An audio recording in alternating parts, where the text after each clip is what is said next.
नमस्कार. KTV मराठीच्या कोकण वार्तामध्ये आपलं स्वागत. प्रथम एक नजर आजच्या ठळक घडामोडींवर. गुन्हेगारीचा बिमोड करत नागरिकांच्या मनात पोलिसांबाबत विश्वास निर्माण होईल असं आपण काम करणार.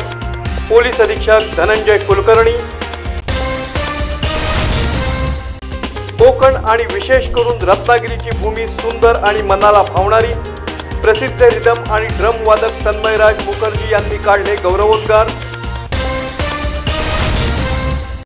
सागरी सुरक्षेबाबत रत्नागिरी जिल्हा पोलीस दल नेहमीच सतर्क. पोलीस अधीक्षक धनंजय कुलकर्णी यांचं प्रतिपादन. आणि मुकुल माधव फाउंडेशन इथं आयोजित कार्यक्रमात तन्मयराज मुखर्जी यांनी रिदम वाजवून सादर केली आपली अदाकारी. यानंतरच्या बातम्या अल्पशा विश्रांतीनंतर. समुंदर की गोद में पला है तू, अंगड़ाई लेते ही लहरें शुरू. आज यौवन की मस्ती छोड़, ले चलता हूं तुझे एक नए मोड़. आजा तुझे माँ पुकारे अब, छेड़ देते हैं बीट से कुछ शरारत हंसी. गले लगा ले उसे ए फकीर, इंतजार कर रहा है तेरा तो. चल दे देते हैं उसे फसल की खूबसूरती तो. आजा तुझे माँ पुकारे अब, मीलों आगे चलना है हमें. सिर्फ फसल नहीं, तेरे स्पर्श की चाह में बैठे हैं शहरों में भी कहीं. उनके मुख पे भी लानी है मुस्कान, उन्हें भी देनी है एक नई पहचान. आजा तुझे माँ पुकारे अब. फिनोलेक्स पाइप्स पहुंचाए पानी को अपनी मां के पास. आणि आता वळूया सविस्तर वृत्तांताकडे. गुन्हेगारीचा बिमोड करत नागरिकांच्या मनात पोलिसांबाबत विश्वास निर्माण करण्याचं काम आपण करणार असल्याचं प्रतिपादन रत्नागिरी जिल्ह्याचे पोलीस अधीक्षक धनंजय कुलकर्णी यांनी केलं आहे. महाराष्ट्राच्या इतर जिल्ह्याच्या तुलनेत रत्नागिरी जिल्ह्याची गुन्हेगारी आपण कसे पाहता? गुन्हेगारीचं प्रमाण अतिशय कमी आहे, परंतु ह्या भागाच्या वेगळ्याही काही समस्या आहेत. निश्चितपणे इथला भाग अतिशय दुर्गम आहे. इथल्या खास करून पावसाळ्यामध्ये येणारे जे काही महत्त्वाचे नैसर्गिक आपदा आहेत त्या संदर्भातल्या अडचणी आहेत. परंतु एकूणच इथला समाज आहे किंवा इथले लोक जे आहेत अतिशय पोलिसांना सहकार्य करणं, लोकांशी चांगल्या प्रकारे वागणं, अशा प्रकारचे लोकांचे इथं गुणधर्म आहेत. त्याचा नक्कीच फायदा पोलिसिंगमध्ये होतो आणि त्याचा वापर कायदा आणि सुव्यवस्था राखण्यामध्ये होतो. प्रत्येक नागरिकांमध्ये पोलीस दडले असं म्हटलं ते नेमकं काय? निश्चितपणे प्रत्येक नागरिक हा जो आहे तो साध्या विषयामधला पोलीसच असतो. म्हणजे खरं तर कायद्यानेच तशा प्रकारचे अधिकार नागरिकाला पण बहाल केलेले आहेत.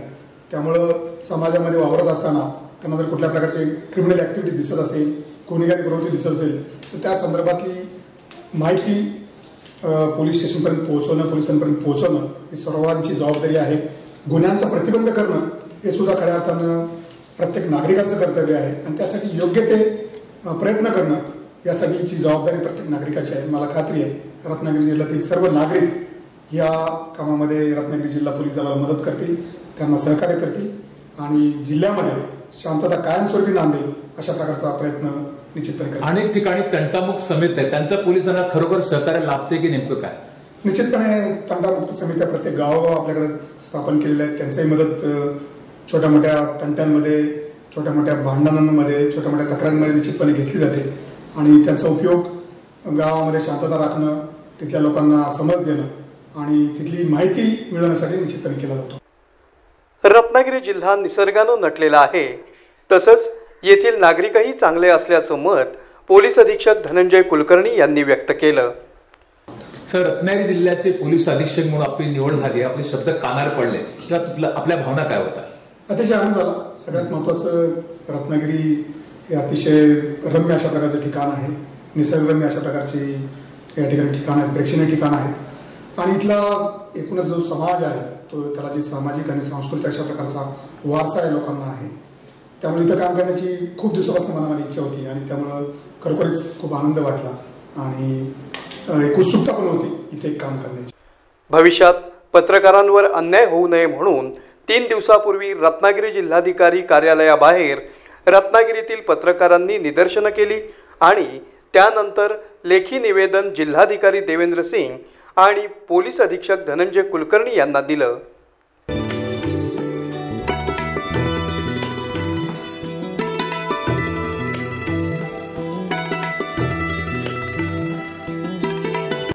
नवीन वर्षात आपण काय संकल्प केला आहे असा थेट प्रश्न विचारता पोलीस अधीक्षक धनंजय कुलकर्णी यांनी काय उत्तर दिलं ते आता ऐकूया. सर, नवीन वर्षाला प्रारंभ झाले, तुम्हाला नवीन वर्षाच्या शुभेच्छा. काय संकल्पना आपल्या नवीन वर्षाच्या रत्नागिरी जिल्ह्यासाठी? धन्यवाद. आपल्याला खूप साऱ्या नवीन वर्षाच्या शुभेच्छा. नवीन वर्षामध्ये जे आता पुढे चालू येणारे जे आगामी सण उत्सव आहेत त्या काळामध्ये शांतता, कायदा आणि सुव्यवस्था राखणे हा महत्त्वाचा उद्देश असणार आहे. लगेच आपल्याला शिमग्यासारखा मोठा सण कोकणामध्ये जो उत्साहाने साजरा केला जातो त्या कालावधीमध्ये चाकरमानी मुंबईतून येतात आणि तो उत्साहाने सण साजरे केले जातात. त्या काळामध्ये बंदोबस्त ठेवणं, त्याचबरोबर पोलीस रिक्रुटमेंटची प्रक्रिया आमच्याकडे चालू आहे, तर त्या प्रक्रियेसंदर्भातल्या बाकी राहिलेल्या लेखी परीक्षा आणि त्या संदर्भातली कार्यवाही पूर्ण करणं, त्याचबरोबर काही महत्त्वाचे जे गुन्हे तपासावरती आमच्याकडे प्रलंबित आहेत त्या गुन्ह्यांचा तपासाचा छडा लावणं, त्यांचा पाठपुरावा करणं, तसेच काही भागामध्ये अवैध अशा प्रकारचे जे दारूधंदे आहेत त्यांच्यावरती कठोर अशा प्रकारची कारवाई करणं, त्यातले काही लोकांना आम्ही आयडेंटिफाय केलेलं आहे, त्यांच्यावरती MPDA सारख्या कठोर अशा प्रकारच्या कारवाई आम्ही करणार आहोत. सागरी सुरक्षेबाबत रत्नागिरी जिल्हा पोलीस दल सतर्क असल्याचं पोलीस अधीक्षक धनंजय कुलकर्णी म्हणाले आणि त्याबाबत सविस्तर माहिती दिली.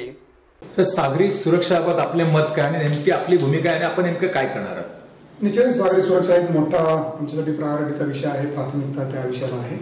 जवळपास 260 किलोमीटर लांबीचा सागरी किनारा रत्नागिरी जिल्ह्यात लाभलेला आहे आणि या संपूर्ण सागरी किनाऱ्याचं रक्षण करणं ही सर्व यंत्रणांची जबाबदारी आहे. परंतु ह्यासाठी अर्थातच सर्व समाजातील जो घटक आहेत, मच्छीमार आहेत किंवा बोटीचे चालक आहेत, त्यांची पण मदत आम्ही वेळोवेळी घेत असतो. त्यांच्याकडे गुप्त माहिती आम्ही घेत असतो, त्यांच्याशी संपर्क ठेवत असतो, वेगवेगळ्या प्रकारच्या कम्युनिटी पोलिसिंगच्या स्कीम्स त्यांच्या मार्फतीने राबवत असतो आणि त्या माहितीच्या आधारे ह्या भागामध्ये सातत्याने गस्त घालणं, तिथं जे असामाजिक तत्व आहेत त्यांच्यावरती कारवाई करणं, अशा प्रकारच्या कारवाई आम्ही करत असतो. आणि आता पाहूया KTVचे वृत्तसंपादक अलिमिया काझी यांनी सायबर गुन्हे, चेकपॉइंट, CCTV, स्पोर्ट्स, वाहतूक इत्यादी विषयांवर पोलीस अधीक्षक धनंजय कुलकर्णी यांच्याशी साधलेल्या थेट संवादाची झलक खास KTVच्या दर्शकांसाठी. सर, सायबर गुन्ह्यामध्ये वाढ झालेली काय गेल्या काही महिन्याचे पाहता काय आपले विजय? सायबर गुन्ह्यामध्ये वाढ झाली निश्चितपणे खरी बाब आहे. याच्यामध्ये अनेकदा लोकांच्याकडून काही छोट्याशा लालसे पोटी अशा प्रकारच्या गुन्ह्यांमध्ये ते बळी ठरतात. बऱ्याचदा कुठेतरी एखाद्या लॉटरीचं बक्षीस लागणे किंवा एखाद्या ठिकाणी तुम्हाला काहीतरी रिवॉर्डचे पॉईंट्स आहेत, अशा प्रकारच्या हव्यासापोटी लोक त्याला बळी पडतात. वारंवार आपल्याकडनं अशा प्रकारचे गुन्ह्यांना बळी पडू नये, कुठल्या प्रकारच्या लिंकवरती, अननोन लिंकवरती क्लिक करू नये, OTP शेअर करू नये किंवा अननोन अशा प्रकारच्या नंबरवरती संपर्क ठेवू नये, अशा प्रकारच्या वारंवार सूचना आपल्याकडे केल्या जातात. दुर्दैवाने अजूनपर्यंत लोकांच्यामध्ये त्या गुन्ह्यांसंदर्भात लोक जागरूकता नाही. ही सुद्धा आमची एक प्राथमिकता असणार आहे की लोकांच्यापर्यंत संपर्क करणं, त्यांना ह्या गुन्ह्यांच्या बाबतीत अवेअरनेस देणं, त्यांना माहिती देणं आणि या गुन्ह्यांपासून त्यांना वाचण्यासाठी किंवा त्याच्यापासून बचाव करण्यासाठी काय केलं पाहिजे याबद्दलची सूचना आम्ही देत आहोत. एखादी मोठी घटना घडली की पोलीस यंत्रणा अलर्ट होते, पण आज आपण पाहिलं तर आंबा शहर, कसेडी, कुंभारली ह्या ठिकाणची चेक नाके थोडं थंड पडले, थोडं सुस्त झालेलं, त्याला आपण अलर्ट करणार आहोत. डेफिनेटली जिल्हा जे एंट्री पॉईंट्स आहेत, जिल्ह्याला इतर जिल्ह्याशी जोडणारे जे रस्ते आहेत, जो की आपल्याकडे आंबा घाटामधला मोर्शी चेकपोस्ट आहे, कुंभारली घाट आहे, त्याचबरोबर सिंधूर जिल्ह्यामध्ये येणारा जो आपला हायवे आहे, गोवा हायवे, त्या ठिकाणचे एंट्री पॉईंट आहेत. कशिडीमध्ये सुद्धा आपल्याकडे एंट्री पॉईंट आहे. ह्या भागावरती आपण कॉन्सन्ट्रेट केलेलं आहे. त्या ठिकाणी पोलिसांची संख्या वाढवली आहे. त्या ठिकाणी CCTV कॅमेरे काही चेकपोस्टवरती लावलेले आहेत आणि तिथली तपासणी यंत्रणा ही अधिक मजबूत केलेली आहे. त्याबद्दलची खबरदारी घेतली जाते आहे आणि निश्चितपणे यामध्ये सुधारणा झालेली आहे. काही ठिकाणी यश मिळते, काही ठिकाणी गोवंश वाहतूक करताना ट्रक पकडलेले, टेम्पो पकडलेले, त्यांच्यावर कारवाई करण्यात आलेली आहे. पण अननोन लोक ते अनेक घरी जातात, काही फसवणूक करतात, महिलांना फसवतात. ह्या बाबतीत आपल्याला नेमकं आव्हान काय करतं जिल्ह्यावासीनं? मी मध्यंतरीच एक अशा प्रकारची एक घटना रत्नागिरी शहरामध्ये झाली होती. त्यावेळेसच एक आवाहन लोकांना केलं होतं की अननोन व्यक्ती जर आपल्याकडे आला तर त्याची जोपर्यंत त्याच्या ओळखीची खातर जमा होत नाही किंवा त्याच्याबद्दलची परिपूर्ण माहिती तुमच्याकडे असत नाही तोपर्यंत अशा व्यक्तींना प्रवेश देऊ नये, अशा व्यक्तींशी संपर्क ठेवू नये, अशा प्रकारचं आवाहन केलं होतं. आणि पुन्हा हेच मी या ठिकाणी रिपीट करतो की ह्या घटना टाळण्यासाठी छोटे मोठे गुन्हे, महिलांच्या सुरक्षे संदर्भातले गुन्हे असतील, आपल्या प्रॉपर्टीच्या संदर्भातले गुन्हे असतील, या सर्वांपासून वाचण्यासाठी आपण खबरदारी थोडीशी घेतली पाहिजे. आणि जर अशा काही लोक संशयास्पद व्यक्ती तुमच्या परिसरात फिरत असतील किंवा त्याचा वावर आपल्या परिसरात असेल तर आमच्या पोलीस स्टेशनला संपर्क साधावा, कंट्रोल रूमला संपर्क साधावा. मी तर अशा प्रकारचं आवाहन करेल की आपल्याकडे डायल 112 नंबरवरती आपण संपर्क करावा, त्याचा जास्तीत जास्त वापर आपण करावा. ही विनामूल्य अशा प्रकारची सेवा आहे, कुठल्याही प्रकारच्या ह्याला चार्ज लागत नाही. 112 नंबरवरती आपण डायल करून त्या सेवेचा लाभ घेऊ शकता, अडचणीमध्ये मदत मागू शकता.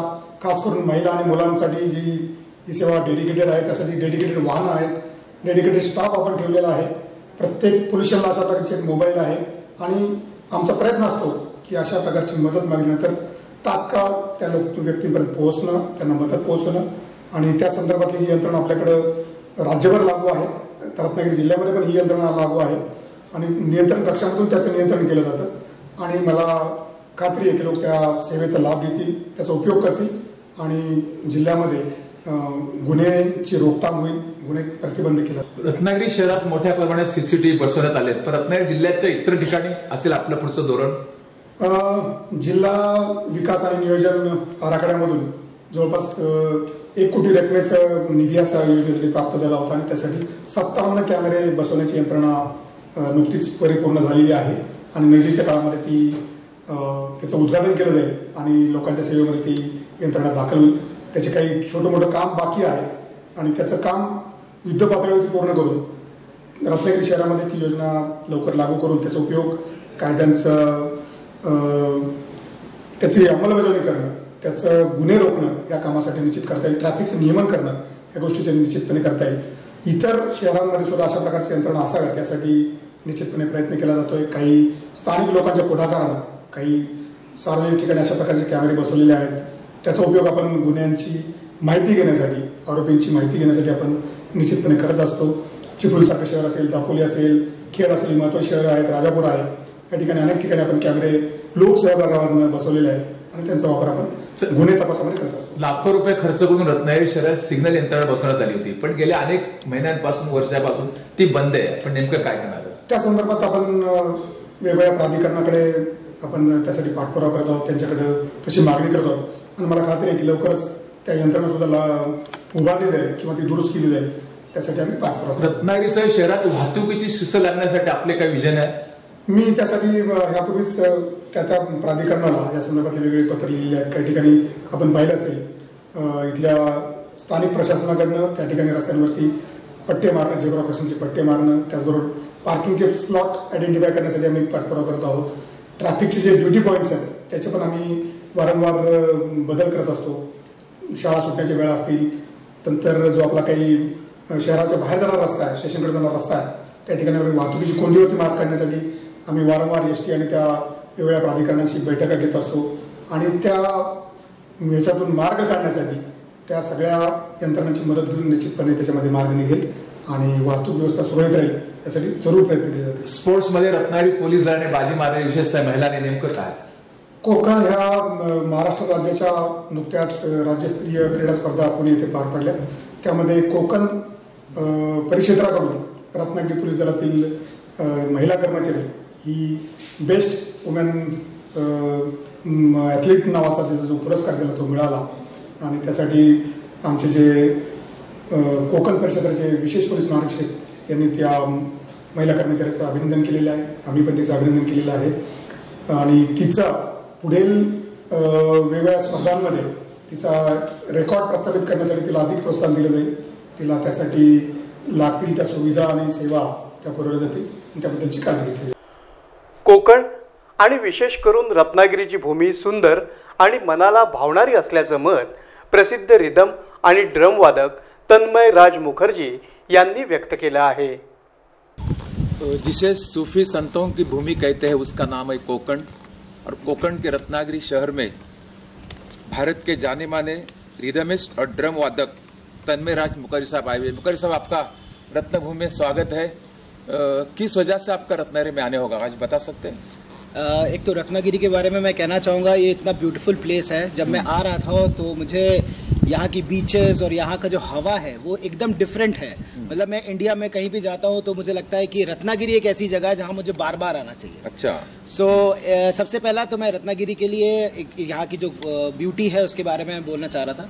सेकंड, मैं आया था यहाँ पे मुकुल माधव फाउंडेशन जो हमारा स्कूल है, और उसमें कोविड के बाद में, क्योंकि कोविड एक ऐसा टाइम रहा है जिसमें सारे बच्चों के लिए, लोगों के लिए एक बहुत हार्ड टाइम है, और मैं प्रे करूँगा ऐसा टाइम फिर कभी ना आए।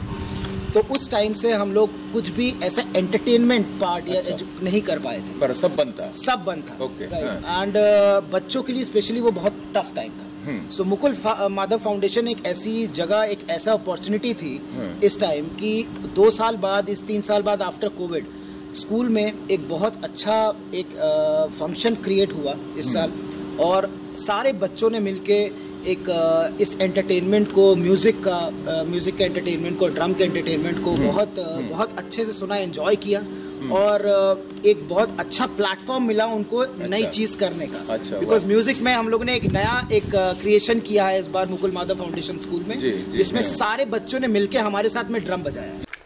तन्मय राज मुखर्जी हे भारतातील एक लोकप्रिय रिदम आणि ड्रम वादक असून ते मुकुल माधव फाउंडेशन इथं आयोजित कार्यक्रमासाठी खास पाहुणे म्हणून आले होते आणि त्यांनी त्या ठिकाणी आपली अदाकारी सादर केली।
फिनोलेक्सचे सर्वेसर्वा प्रकाश छाबरिया आणि मुकुल माधव फाउंडेशनच्या प्रमुख रितू प्रकाश छाबरिया यांच्या सामाजिक, शैक्षणिक आणि आरोग्यदायी कामाचं तन्मय राज मुखर्जी यांनी भरभरून कौतुक केलं। मुखर्जी साहब, आप तो प्रकाश छाबरिया जी को, रितू छाबरिया को जानते होंगे। उनका एजुकेशन में, हेल्थ पे जिस तरह से काम चालू है, उसके बारे में अगर कुछ चंद शब्द कहना हो तो आपका क्या है? देखिए, रितु मैम के लिए जितना भी शब्द बोले वो कम ही है। बिकॉज उनका जो विजन है वो विजन इंडिया में नहीं बल्कि वर्ल्ड वाइड है, और उनके विजन पे हमारे जैसे लोग जितने भी हैं उनको फॉलो करते हैं, और उन्हीं के विजन में हम आगे जाते हैं। तो उनका जो एक एम है कि सारे एजुकेशन सेक्टर में हम उन बच्चों को भी आगे लेके आए जिनको अच्छी एजुकेशन नहीं मिल पा रही है, तो उस बेसिस में एक मोटो लेके मैंने म्यूजिक को इसको जोड़ा है इस सब्जेक्ट को, ताकि हम म्यूजिक में भी ऐसे बच्चों को लेके आए आगे जो कि जिन तक हमारा म्यूजिक सीखने का जो एक वो होता है, वो ललक होती है, वो नहीं पहुंच पा रही है। तो इस बार मुकुल माधव फाउंडेशन में बिकॉज ऑफ रितु मैम, जो मैं उनकी वजह से मैं यहाँ हूँ और यहाँ पे मैं आया परफॉर्म करने, तो एक बच्चों को एक बहुत बड़ा प्लेटफॉर्म मिला, और हमें भी बहुत अच्छा इंटरेक्शन करने का मौका मिला, क्योंकि ये कोविड के बाद का बहुत बड़ा एक शो था जिसकी वजह से मैं रत्नागिरी आया हूँ। KTV न्यूज चॅनलचे वृत्त संपादक अलिमिया काजी यांनी प्रसिद्ध रिदम आणि ड्रम वादक तन्मय राज मुखर्जी यांची विशेष मुलाखत घेतली असता त्यांनी प्रत्येक प्रश्नांना मन मोकळेपणानं उत्तरे दिली। आपकी कला दुनिया जानती है, दुनिया प्यार करती है, सलाम करती है। इस कला के बारे में आप कुछ कहना हो, चंद शब्दों में, तो आप क्या कहना चाहोगे? देखिए, मैं मेनली म्यूजिक में मेरा एक हमेशा से एम रहा है कि मैं सोसाइटी के लिए कुछ करूं। एंटरटेनमेंट एक बहुत अच्छा पार्ट है और आर्टिस्ट को हमेशा एंटरटेन करते रहना चाहिए, बट मेरा एक विजन है कि मैं सोसाइटी को कुछ दूं अपनी तरफ से। तो मैंने अपना एक एम किया था कि जब मैं कोविड के टाइम में मुझे सीख मिली कि बहुत से बच्चों को म्यूजिक सीखने का मौका नहीं मिल रहा जी, क्योंकि वो ना घर से बाहर जा पा रहे थे, ना ही पेरेंट्स उनको भेज पा रहे थे। तो मेरे पास मैंने काफ़ी अपना रिसर्च किया कि क्यों ना कुछ ऐसा क्रिएट करे कि उनको घर घर तक म्यूजिक पहुंचाई जाए। तो मैंने ऑनलाइन उस टाइम पे बच्चों को फ्री एजुकेशन दिया और उनको नए तरीके से म्यूजिक इंस्ट्रूमेंट को सीखना कैसे होता है, ये चीज़ मैंने सिखाई। तो एक यूनिक चीज़ थी जिसमें मैंने घर के ही चीज़ों से, वो डब्बे होते हैं, यूटेंसिल्स होती हैं, अच्छा। और उनको यूज करके कैसे म्यूजिक को क्रिएट करना है, अच्छा। वो मैंने एक एक्सपेरिमेंट किया और घर घर में वो बहुत पॉपुलर हुआ क्योंकि कोविड में ना ही कोई बाहर इंस्ट्रूमेंट खरीदने जा सकता था, ना ही कोई एजुकेशन लेने जा सकता था। तो ऑनलाइन जो हमारी एजुकेशन उस टाइम बच्चों तक पहुंची है, वो आज आफ्टर कोविड भी लोगों के दिलों में बसी हुई है। और वो ऐसा एक एक्सपेरिमेंट था कि जिससे जो बच्चों ने वो सीखा उस टाइम पे, आज वो म्यूजिक में कुछ बड़ा करने की उम्मीद कर रहे हैं। और आज स्कूल में भी मैंने एक बच्चों के साथ में बकेट ड्रमिंग, जो घर में अनयूज प्लास्टिक बॉक्सेस होते हैं, आज मुकुल माधव फाउंडेशन में मुझे मौका मिला कि मैं उनको कुछ सिखा पाऊं कि घर की ही चीजों से और आपके आसपास की जो चीजें होती हैं उनको यूज करके कैसे बीट्स को क्रिएट करना है। तो आज हमारे साथ बच्चों ने बहुत अच्छा एक कार्यक्रम भी किया और उनको सीखने को भी मौका मिला। सोशल मीडियाच्या युगात रिदम आणि ड्रम वादन ही कला अधिक लोकांपर्यंत पोहोचवत असल्याबद्दल तन्मयराज मुखर्जी यांनी समाधान व्यक्त केलं। मुखर्जी साहब, जमाना सोशल मीडिया का है जी। सोशल मीडिया के दौर में मुझे सवाल पूछेंगे तन्मयराज मुखर्जी कहाँ है, तो आपका जवाब क्या रहेगा? देखिए, सोशल मीडिया तो ने सब कुछ बदल दिया है, राइट। आज घर में बैठे बैठे आप फेमस हो सकते हैं, कहीं जाने की आपको जरूरत नहीं है। अगर आपके पास टैलेंट है और विजन है और राइट गुरु है, तो आप अपने घर में ही बैठे बैठे अपनी चीजों को दुनिया तक पहुंचा सकते हैं। तो मैं बच्चों को, लोगों को यही एक गाइडेंस देता हूं कि आप अपने टैलेंट पे, अपनी चीजों पे सही तरीके से वर्क करें, ताकि सोशल मीडिया के थ्रू आप दुनिया तक अपने टैलेंट को पहुंचा पाए। अब वो टाइम नहीं रहा है कि हम जाके कहीं बड़े शहर में स्ट्रगल करें। आप घर बैठे ही अपने ही चैनल से, अपने ही डिजिटल मीडिया के माध्यम से लोगों तक अपनी बात पहुंचा सकते हैं। तो इस एम पे मैं वर्क कर रहा हूं और क्योंकि मैंने म्यूजिक से हूं, तो मैं म्यूजिक को डिजिटली आगे ले जाने की कोशिश कर रहा हूं ताकि हर घर घर तक म्यूजिक पहुंचे। विद्यार्थ्यांना शिकवण्यासाठी आपल्याला रत्नागिरीला पुन्हा पुन्हा येण्यास आवडेल असं तन्मयराज मुखर्जी यांनी KTV जवळ बोलताना सांगितलं। आप कोकण में बैठे हुए, रत्नागिरी की भूमि में बैठे हुए, प्यारी सिटी है रत्नागिरी में, कोकण वासियों के लिए, रत्नागिरी वासियों के लिए कुछ आपका विजन है भविष्य में? बिल्कुल, रत्नागिरी आके तो मेरा दिल ऐसा लग रहा है कि मैं यही रहूं। और क्योंकि मुकुल माधव फाउंडेशन ने एक बहुत अच्छी अपॉर्चुनिटी दी मुझे, और यहाँ के बच्चों में जो एंथुजियाज्म दिखा मुझे, मतलब मैं जब भी कहीं भी जाता हूँ परफॉर्म करने, तो लोगों के बीच में वो दिखता है, बट यहाँ के बच्चों में वो चीज़ ऐसी मुझे एक एनर्जी मिली कि यहाँ के बच्चों को अगर राइट गाइडेंस मिले और एक उनको प्लेस मिले, जो कि मुकुल माधव फाउंडेशन ऑलरेडी दे रहा है, तो वो डेफिनेटली इस फील्ड में भी बहुत आगे जाएंगे। तो मुझे ऐसा लगता है कि रत्नागिरी में भी, क्योंकि ऑलरेडी इतना अच्छा यहाँ का प्रेस्टिजियस स्कूल है और बच्चे वहाँ पे आके सीख रहे हैं, तो हम इस कल्चर को और आगे बढ़ाएं, ये मेरा एक सजेशन भी है। और ऑलरेडी हम मैम के साथ मिलके और स्कूल के साथ मिलके इस विजन को आगे बढ़ाने की कोशिश कर रहे हैं। मुखर्जी साहब, ये कला आपको मिली या आपने सीखी, क्या है ये कला? के लिए मैं कहूँगा एक गॉड गिफ्ट होता है। तो एक गॉड गिफ्ट था, बिकॉज मैं बंगाली फैमिली से हूँ, तो हमारे ब्लड में म्यूजिक होता है। तो मैंने बचपन से ही कुछ डब्बे और घर की चीज़ों से म्यूजिक बजाने की कोशिश की, और उसके बाद मेरे पेरेंट्स ने काफ़ी मुझे सपोर्ट किया म्यूजिक में, ताकि मैंने स्टडीज़ की परस्यू किया, और इंडियन क्लासिकल म्यूजिक में मैंने मास्टर्स किया, फिर मैंने वेस्टर्न म्यूजिक में किया, और आज जाके नए तरीके से इस म्यूजिक को कैसे हमें आगे ले जाना, उस प्रोजेक्ट पे मैं काम कर रहा हूँ। और फ्यूजन म्यूजिक को आगे लेके आके इंडिया के बाहर और हर स्टेट में जाके मैं कोशिश कर रहा हूँ कि हर बच्चे तक इस टाइप की म्यूजिक पहुंचे और नया कल्चर किया। क्या कहना चाहते हैं आप कोकण वासियों को और खासकर रत्नागिरी वासियों को? रत्नागिरी वासियों को तो मैं कहना चाहूँगा कि सबसे पहले तो मैं थैंक यू बोलना चाहूँगा कि इतना ब्यूटीफुल आपने इस जगह को रखा हुआ है। यहाँ की हवा में ही एक अपनापन है जो मुझे आते ही लग रहा है। हाँ, मैं घूम नहीं पाया बहुत ज़्यादा because of the short time, लेकिन मैं दोबारा विजिट ज़रूर करना चाहूँगा।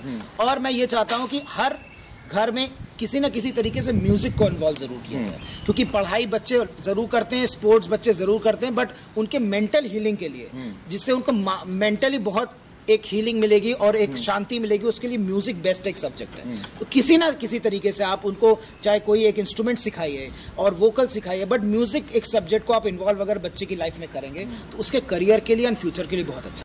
आणि आता पाहूया प्रसिद्ध रिदम आणि ड्रम वादक तन्मयराज मुखर्जी यांनी खास KTVच्या दर्शकांसाठी कोणत्याही इन्स्ट्रुमेंट विना सादर केलेल्या अदाकारीची एक झलक। मुखर्जी साहब की कला हमें अभी देखना है हमारे दर्शकों को, तो कुछ अदाकारी आप एक सेकंड सादा कर सकते हैं? डेफिनेटली कर सकते हैं। बिल्कुल, जरा हमें बताइए ताकि हम लोगों तक पहुंचा सके। सुनाइए, मुझसे बजाइए, बताइए 2 मिनट के लिए। ऑलराइट, सो देखिए, तो मैं अभी मेरे पास कोई इंस्ट्रूमेंट नहीं है, बट मैं अभी बॉडी परकशन करके दिखाऊंगा। लाइक जैसे मैं यहीं बैठे तो कैसे कर सकते हैं, लाइक वाह वाह,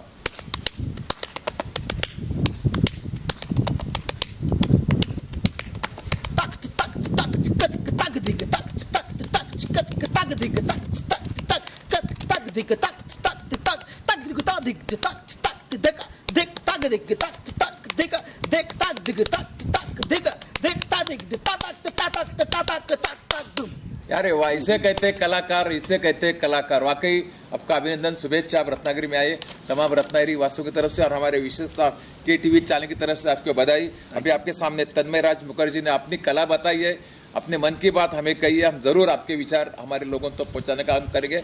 हम आपको काकड़े साहब के माध्यम से उसकी लिंक भेज के दे देंगे। हम आप यहाँ पर आए, धन्यवाद, हमसे बात किया, आपका शुक्रिया, धन्यवाद। Thank you. पुन्हा एक नजर आजच्या ठळक घडामोडींवर। गुन्हेगारीचा बिमोड करत नागरिकांच्या मनात पोलिसांबाबत विश्वास निर्माण होईल असं आपण काम करणार। पोलीस अधीक्षक धनंजय कुलकर्णी। कोकण आणि विशेष करून रत्नागिरीची भूमी सुंदर आणि मनाला भावणारी। प्रसिद्ध रिदम आणि ड्रम वादक तन्मयराज मुखर्जी यांनी काढले गौरवोद्गार। सागरी सुरक्षेबाबत रत्नागिरी जिल्हा पोलीस दल नेहमीच सतर्क। पोलीस अधीक्षक धनंजय कुलकर्णी यांचं प्रतिपादन। आणि मुकुल माधव फाउंडेशन इथं आयोजित कार्यक्रमात तन्मयराज मुखर्जी यांनी रिदम वाजवून सादर केली आपली अदाकारी। याबरोबरच आजचं हे बातमीपत्र संपलं। पुन्हा भेटूया पुढील बातमीपत्रात, तोपर्यंत नमस्कार।